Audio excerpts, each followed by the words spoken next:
ലഹരി, മയക്കുമരുന്ന് ഇവയ്ക്ക് അടിപ്പെട്ടു പോയോ എങ്കിൽ ഭയപ്പെടേണ്ട, മാറ്റിയെടുക്കാം. യൂണിവേഴ്സൽ നിങ്ങളോട് എന്താണ് പറയുന്നത് ഇന്ന് എന്ന് നോക്കാം.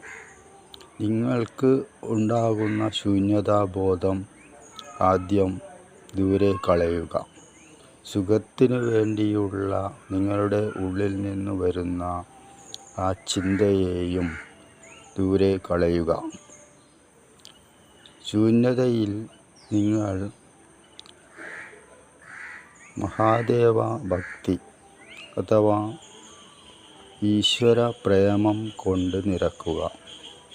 ഈ യൂണിവേഴ്സൽ മുഴുവൻ, പ്രപഞ്ചം മുഴുവൻ ദൈവത്തിൻ്റെ സ്നേഹം നിറഞ്ഞു നിൽക്കുന്നുണ്ട്. അത് നിങ്ങൾ സ്വീകരിച്ചാൽ മാത്രം മതി.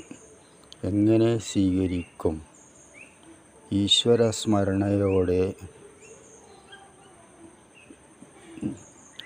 സ്വസ്ഥമായി ഒരിടത്തിരുന്ന് ദൈവത്തെ സ്മരിച്ചുകൊണ്ട് നമുക്ക് അത് സ്വീകരിക്കാൻ കഴിയും. ഇങ്ങനെ തുടങ്ങിയാൽ ക്രമേണ നിങ്ങൾ സാത്വിക ഭാവത്തിലേക്കും സങ്കല്പത്തിലേക്കും നീങ്ങും.